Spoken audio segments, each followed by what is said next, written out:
and Israel shall do valiantly. Bible commentary. Giving all praise to Yahweh B'Hashem, Yahushua B'Hashem Kakwadash. And what I did was I went to Numbers chapter 24, verse 18, which says, and Edom shall be a possession, Seir also shall be a possession for his enemies, and Israel shall do valiantly. So what I did, we should all know this scripture pretty much by heart.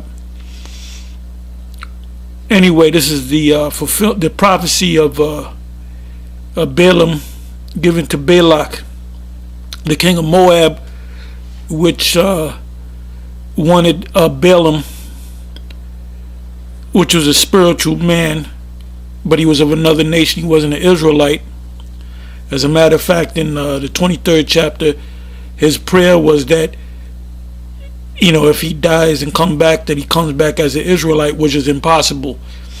Whatever nation you are a part of, when you die, you come back in that same nation. So if you're an Edomite from 2,000 years ago, 3,500 years ago, 500 years ago, you're going to come back reincarnated as an Edomite. Now, you might come back looking like a Jake or a Moabite, but you're an Edomite. The spirit that's in you is an Edomite. Anyway, I said, let me go to the commentary. And this is a good thing. If you don't really have a subject, you can take out a particular scripture that you may or may not. You may know. You should know. You're supposed to know the whole Bible, but you want to deal with a particular subject. So you go to a verse. You narrow it down to a verse. In this case, I wanted to know what the so-called scholars, Bible historians, and so forth thought about Numbers 24, verse 18. Now, this is from BibleHub.com. So if you go to, if you want to see what the elite scholars, Bible historians think about different scriptures, all you got to do is put in the scripture, put in commentary, and then it'll lead you to a lot of pages dealing with commentary. But the one I like to go to is the Bible Hub, because it gives you a bunch of commenters, like the Cambridge Bible for schools and colleges. You got the pulpit commentary. You got Ellicott's commentary for English readers, Benson commentary, Matthew Henry's concise commentary. But what caught my eye was Matthew Poole's commentary.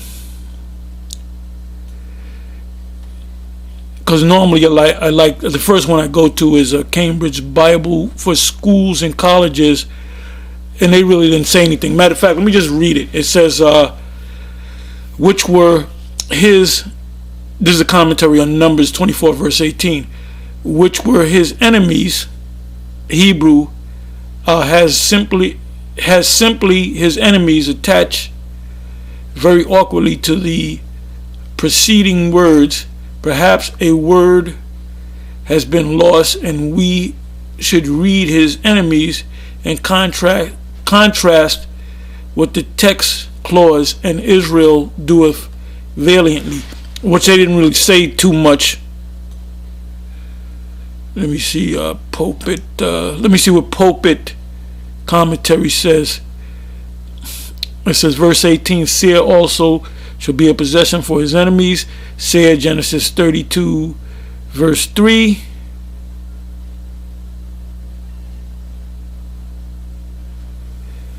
It says, or Mount Seir, Genesis 36, verse 8, was the old name still retained as an alternative of Edom.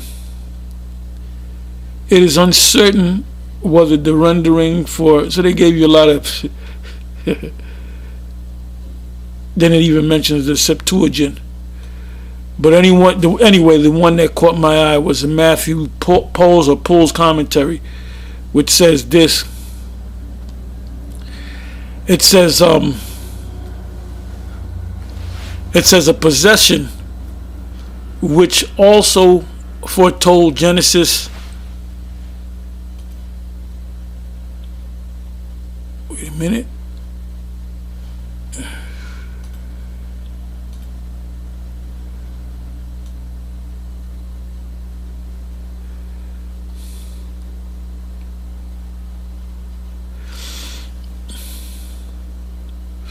Okay, it says a possession which was also foretold, Genesis 25 verse 23. Genesis 25 verse 23 is, and the Lord Yahweh said to her, 2 nations are in your womb, and 2 manner of people shall be separated from your bowels, and the one people shall be stronger than the other people, and the elder, which is Esau, shall serve the younger.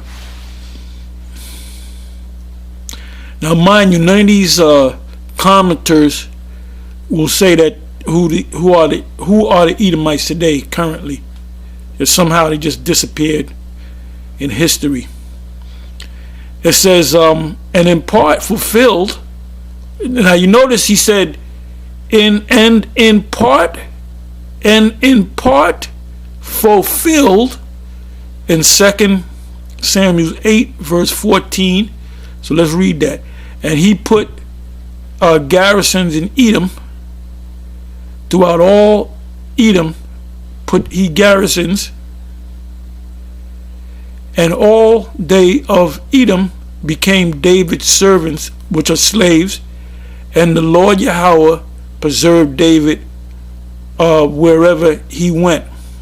Now, what if some of these Edomites wanted to believe in the Most High? Would you take the chains off them? No. Because you got people that use the term stranger. You know, if a stranger comes in, you got to let him in. You got to give them a plot of their land in the land of Israel. That word stranger is referring to Israelites. So it says, and the Lord, I'm reading 2 Samuel 8 verse 14, the last line, and the Lord Yahweh preserved David wherever he went.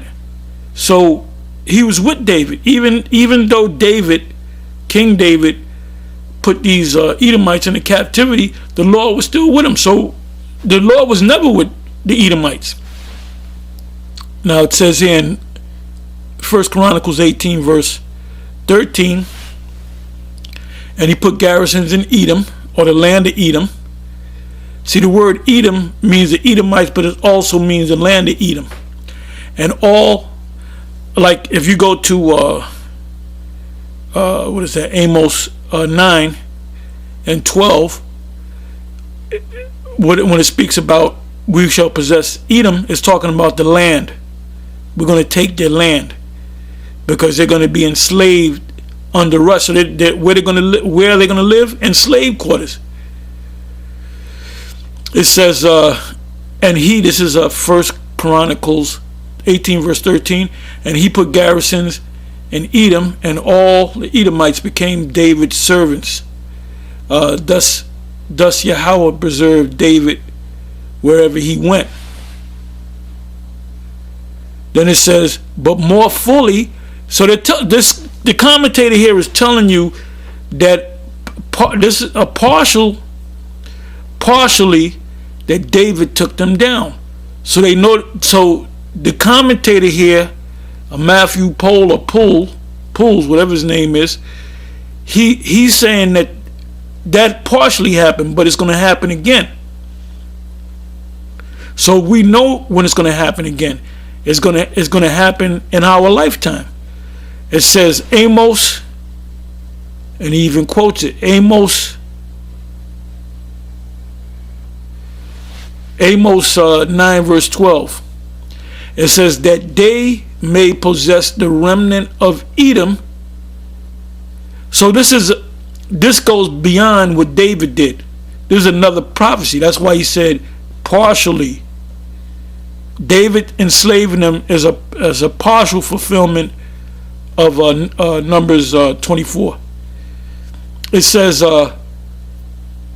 that they may possess the remnant of Edom, and of all, which is the land of Edom, and of all the heathen. The word heathen also means land, comes from the word heath.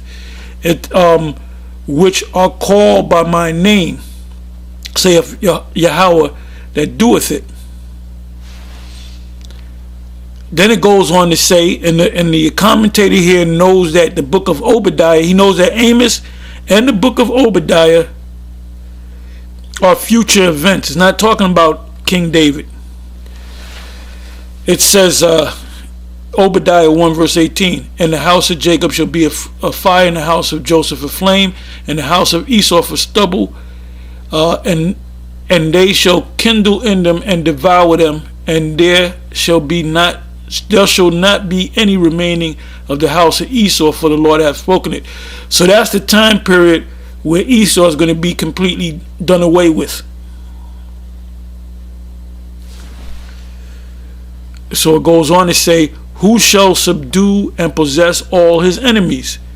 Here signified by the name Edom, as Jacob or Israel, his brother, signifies all his church and people, which are the Israelite. And I believe that's in Acts the 7th chapter, where the Israelites were in Egypt, going into the wilderness, that the Lord called them the church. It says Seir, a part of Mount Edom, which may be here mentioned as the strongest part of Edom, to show that not only the rest of Edom, which is more accessible, but even the rocks and the best munitions of it shall be taken. His enemies, the Israelites, do valiantly or gain power or riches or victory, all which are comprehended in this phrase. So the word enemies in Numbers 24 is talking about enemies to Esau, which are the Israelites.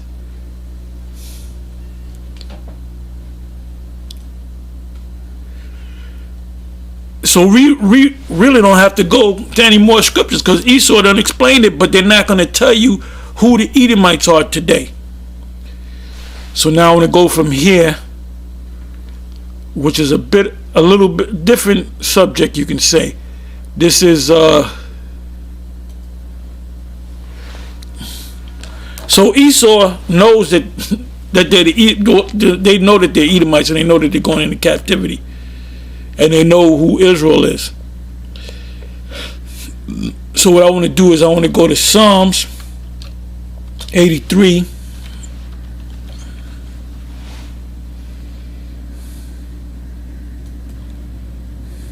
And this is one more reason not to take the Maxine. Psalms 83, I'll start at the top. It says, Keep not thou silence, O power. Hold not thy peace, and be not still, O power. It says, for lo, thine enemies make a tumult, and they that hate thee have lifted up the head. So we're going to find out who the enemies are. It says, a third verse, they have taken crafty counsel against thy people, which are the Israelites, and consulted against thy hidden ones, consulted against thee in secret. They have said, come and let us cut them off from being a nation, that the name of Israel, or Yasha'Allah, may be no more in remembrance. Meaning their job is to totally destroy you, to do away with the nation of Israel, or the sons of the Most High.